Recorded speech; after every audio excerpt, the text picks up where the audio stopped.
undercover buy itu adalah bagaimana kita mengadakan suatu pembelian terselubung.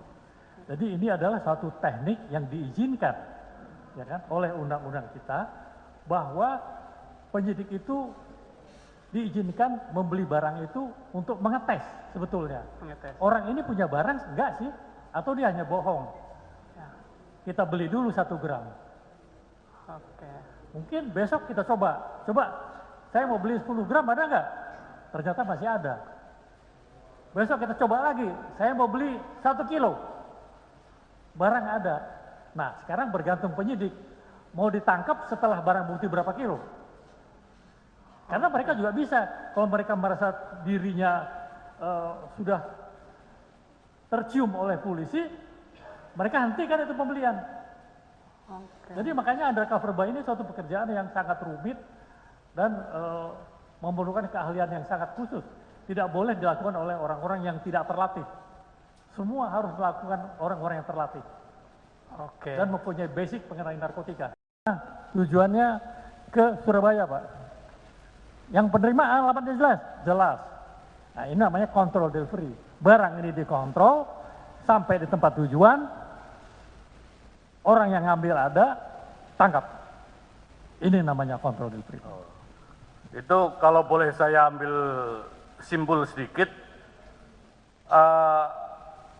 kontrol delivery itu dilakukan dalam membangun kasus, dilakukan dalam kasus yang sama, seperti itu.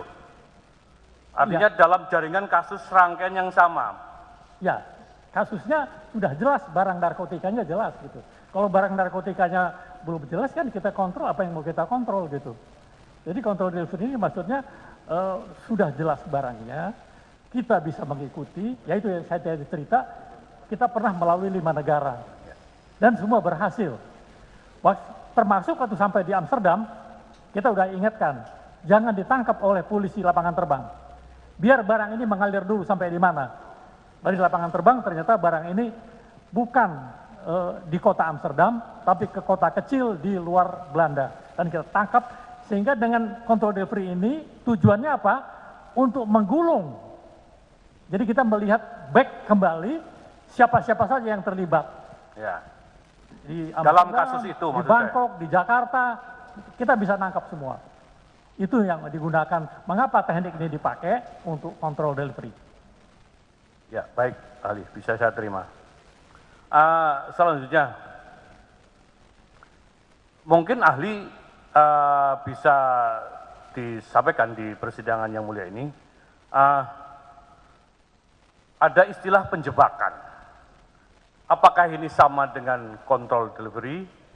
Atau seperti apa sih istilah penjebakan itu? Dan mungkin tidak ini dilaksanakan untuk mengungkap suatu kasus narkoba dengan menggunakan barang yang disita, yang telah disita oleh penyidik. Silakan. Akan saya jawab bahwa barang yang sudah disita mutlak harus dimusnahkan. Mutlak harus dimusnahkan. Yang boleh disisihkan hanya tadi untuk kepentingan sidang pengadilan 2009. Baik, terima kasih ahli. Tadi saya tertarik, bukti elektronik bisa dipakai untuk pengungkapan pembuktian tindak pidana narkotika. Saya juga baca juga itu, kalau nggak salah di pasal 86 ya. Ya. Bisa ahli terangkan nih? Itu bisa Pak. Silakan. Itu menurut Undang-Undang 3/2009 ini adalah satu hal yang sangat spesifik. Karena mulai dari Undang-Undang 9 tahun 76, kita penyidik itu sudah boleh menyadap Pak. Undang-Undang 2097 penyidik sudah boleh menyadap. Tapi 3/5/2009 bukan hanya menyadap. Semua bukti elektronik bisa dipakai sebagai bukti. Dan ini sudah dibuktikan beberapa kali sidang pengadilan dan ini berhasil semua. Termasuk capture di WhatsApp itu, apakah itu juga bisa dipakai untuk alat bukti di tindak pidana narkotika ini? Karena ada kadang-kadang orang mengirim pesan lewat WhatsApp terus dibaca itu bisa. Mungkin yang bisa menjelaskan itu saksi ahlinya ya. Kalau saya mungkin nanti bidang elektronik ada ahlinya sendiri. Iya. Tapi yang terang bukti ini sudah dipakai di Undang-Undang 35 2009. Biar diperjelas. Silakan penuntut umum. Tadi saudara ahli jelaskan terkait adanya surat perintah terkait undercover buy. Nah, surat perintah tersebut apakah ada tenggang waktunya dalam melakukan undercover buy atau under control delivery? Coba saudara ahli jelaskan. Izin saya menjawab, surat perintah itu hukumnya adalah wajib untuk kasus-kasus counter delivery dan undercover buy. Dan itu harus dibuat oleh, kalau tadi di Undang-Undang 2022 tahun 97, malah itu lebih tegas sekali. Langsung Kepala Kepolisian Republik Indonesia. Tapi di sana di bawah disebutkan, atau pejabat yang ditunjuk. Jadi mungkin dari Kapolri ke Kabareskrim gitu kira-kira. Jadi kalau misalnya di level Polres, itu yang tekan harus Kapolres. Tapi kalau Kapolres yang berangkat, itu yang tekan harus Kapolda. Iya. Kalau Kapolda yang berangkat, yang tekan harus Kapolri. Ini kira-kira satu tingkat di atasnya. Itu. Apakah surat perintah yang diterbitkan pada tahun yang sebelumnya dapat digunakan pada saat kegiatan undercover buy atau undercover delivery control di yang sekarang? Jadi surat perintah khusus untuk undercover buy dan control delivery itu adalah sangat spesifik. Harus disebutkan secara limitatif. Tugasnya adalah untuk melakukan undercover buy atau untuk melakukan control delivery. Jadi kalau itu ngambang surat perintahnya, itu bisa disalahgunakan oleh para penyidik. Apakah surat perintah yang diterbitkan tadi dapat dibuat setelah kegiatan undercover buy dan under delivery control tersebut dilakukan? Kegiatannya terlebih dahulu, baru surat perintahnya diterbitkan. Boleh atau tidak? Saya rasa kalau untuk undercover buy dan control delivery itu adalah suatu kegiatan narkotika yang sangat berencana. Itu bukan suatu kegiatan yang ujuk-ujuk datang mendadak. Mungkin kalau surat perintah penangkapan, orang tertangkap tangan itu bisa belakangan gitu ya. Yeah. Tapi khusus untuk control delivery dan undercover buy, itu adalah suatu kegiatan dari penyidik yang sangat sudah direncanakan. Jadi itu harus dilengkapi. Jadi kalau terjadi hal-hal misalnya terjadi di lapangan, ada dua agen yang sama dengan sasaran yang sama, semua sama-sama dengan punya surat perintah. Sehingga ini tidak akan terjadi benturan. Dan bukan hanya di kita, di luar negeri juga demikian. Jadi antara drug enforcement dengan FBI itu bisa terjadi. Jadi mereka dilengkapi dengan surat perintah. Saudara ahli, apakah pada saat dilakukan penangkapan terhadap diri tersangka yang merupakan satu jaringan atau satu sindikat, dia harus ditemukan adanya barang bukti pada dirinya? Coba saudara jelaskan sesuai dengan keahlian saudara. Ini pertanyaan cukup menarik ini.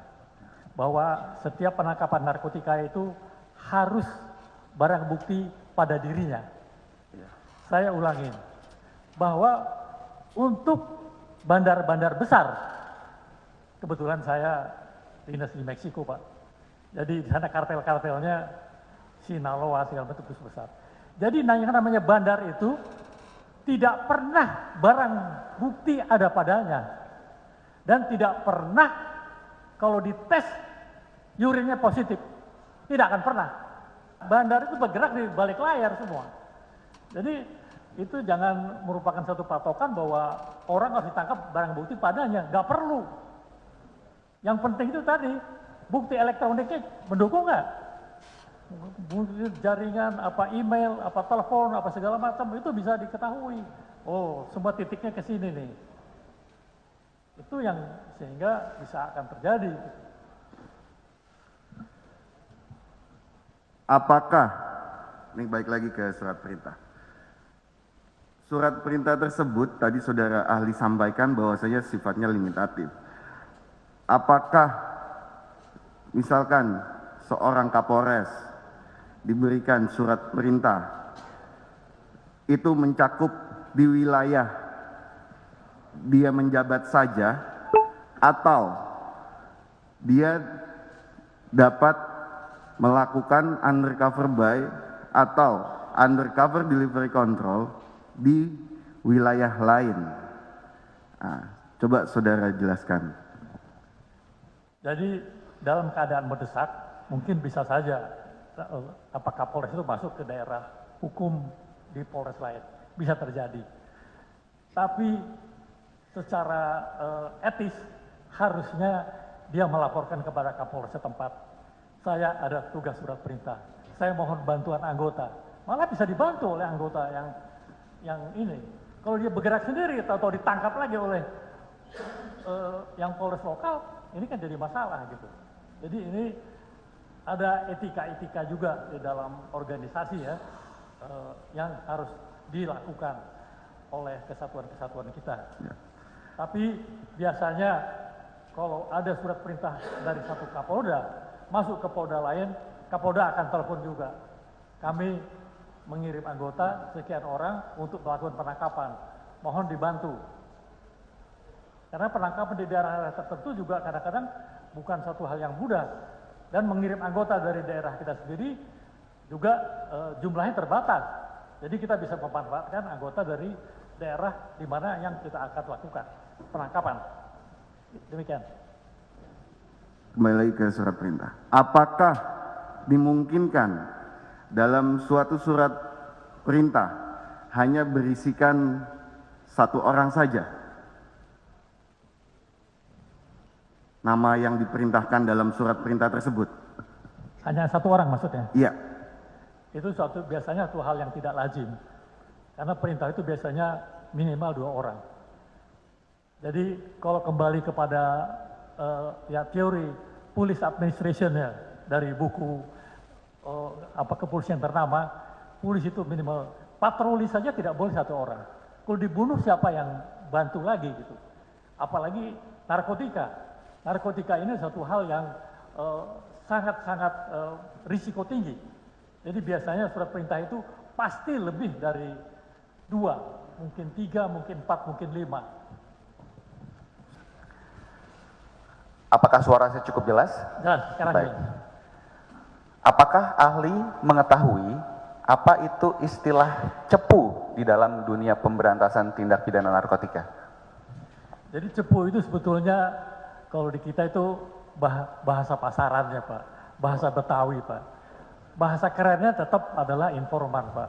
Itu bahasa internasionalnya Pak. Makanya saya katakan tadi, untuk membuat seorang informan itu, mata pelajarannya 1 semester Pak. Namanya informan handling. Jadi kalau cepu itu hanya orang bilang mungkin bahasa Betawi itu Pak. Ya? Baik. Sehingga atau bahasa di kalangan mereka sendiri gitu. Oke, kami lanjut. Apakah seorang cepu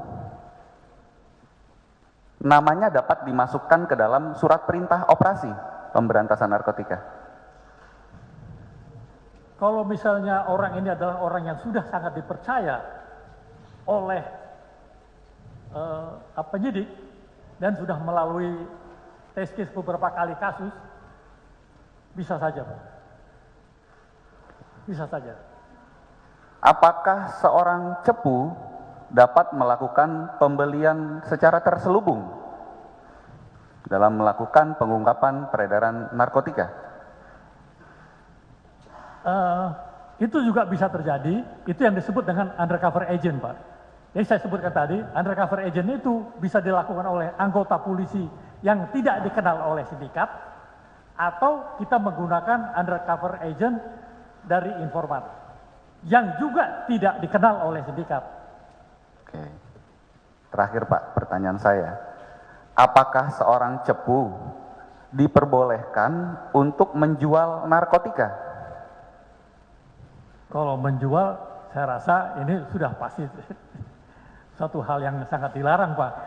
Semua orang juga dilarang, Pak. Anggota biasa dilarang, anggota polisi juga dilarang. Apalagi yang menganggap dirinya informan. Sangat-sangat dilarang, Pak. Terima kasih ahli.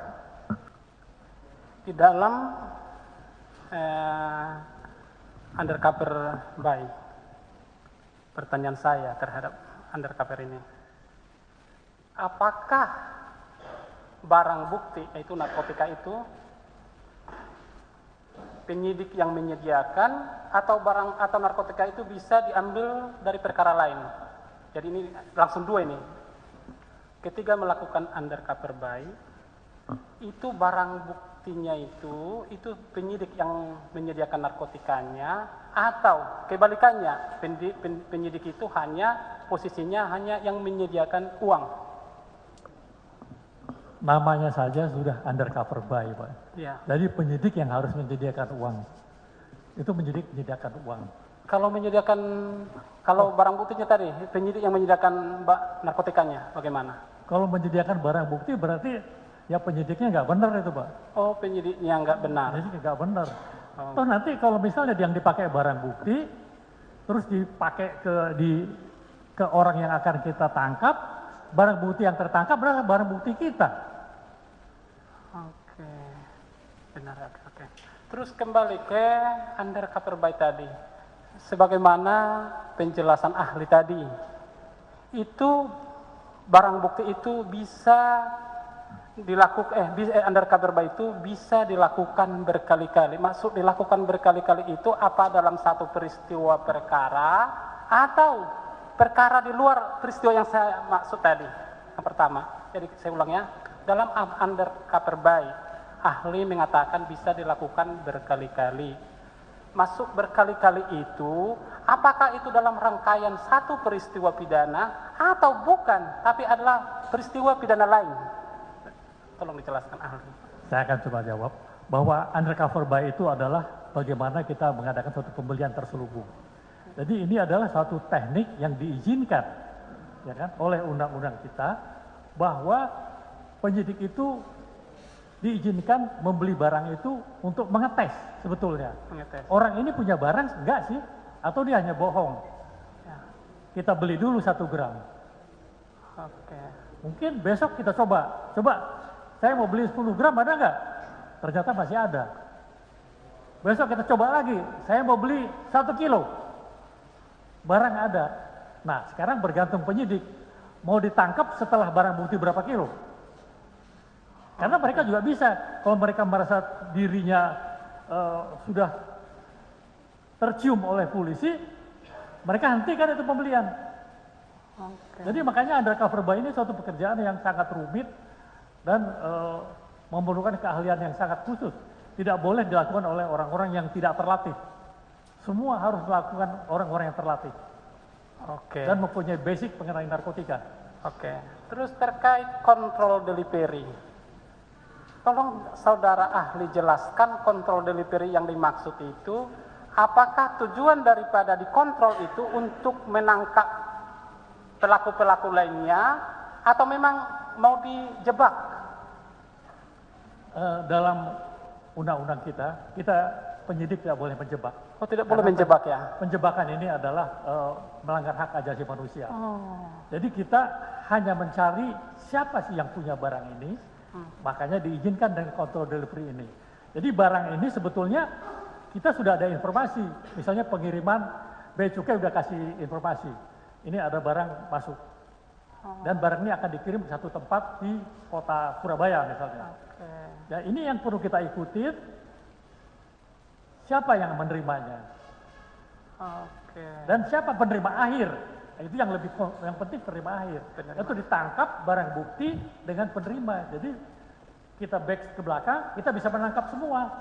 Siapa pengirim, siapa pensupply. Inilah namanya kontrol delivery. Oke. Sekarang contoh kasus. bukan kasus ini ahli, karena kita tidak boleh langsung ke kasus ini, karena ahli. Contoh kasus adalah namanya Tuan Takur. Tuan Takur, ya berarti Tuan Takur, ingat dulu ahli, hendak menangkap seseorang, kita sebutlah yang mau ditangkap itu Wewe Gombel. Tadi Tuan Takur mau menangkap Wewe Gombel. Selanjutnya Tuan Takur ini menyuruh anak buahnya, namanya si Polan, berarti tadi ada Tuan Takur mau menangkap si Wewe Gombel, terus menyuruh anak buahnya namanya si Polan mengambil barang bukti. Sementara barang bukti ini masih tahap dalam proses persidangan. Terus akhirnya suruhan si Tuan Takur tadi yang sepolan langsung mengambil barang bukti.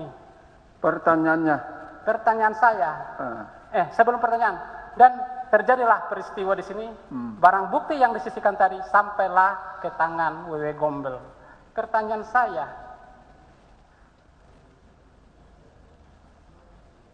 menurut ahli, apakah cara penangkapan terhadap Wewe Gombel oleh Tuan Takur tadi dengan melibatkan si Polan itu udah sesuai dengan mekanisme yang diatur oleh Undang-Undang Narkotika? Nah, itu. Jadi kalau misalnya memang ini barang dari satu tukang sus ke Gombel, itu sebetulnya kan kita lebih mudah. Bahwa kita tinggal mengikuti orang ini semua. Kita bisa menggulung semua, si Gombel dan si ini bisa kita tangkap semua. Oke. Dengan kasus yang sama. Kasus yang sama. Ya. Tapi pertanyaan saya terhadap contoh kasus tadi. Ya. Tuan Takur ini menyuruh anak buahnya mengambil barang bukti untuk diserahkan ke Wewe Gombel. Terus dengan kata menjebak. Ini barang bukti yang masih tahap persidangan. Kalau menurut diperbolehkan tidak? Menurut Undang-Undang Narkotika, diperbolehkan enggak menggunakan barang bukti ini yang bukan rangkaian kasus terhadap yang masih di persidangan ini menangkap Wewe Gombel? Kalau barang bukti yang dipakai saya rasa ya sangat salah gitu ya. Jadi itu tidak lazim dan tidak diizinkan. Memancing, memakai barang bukti itu satu hal yang sangat tidak lazim dan tidak pernah dilakukan oleh para penyidik kita. Belum pernah dilakukan ya, Kak? Belum pernah ada. Sampai sekarang ini Bapak kan pernah menjadi Kepala BNN Nasional. Ya. Mungkin referensi, literasi kasus pasti banyak yang sudah Bapak ketahui. Seperti kasus yang saya sebutkan belum pernah terjadi ya? Belum pernah terjadi.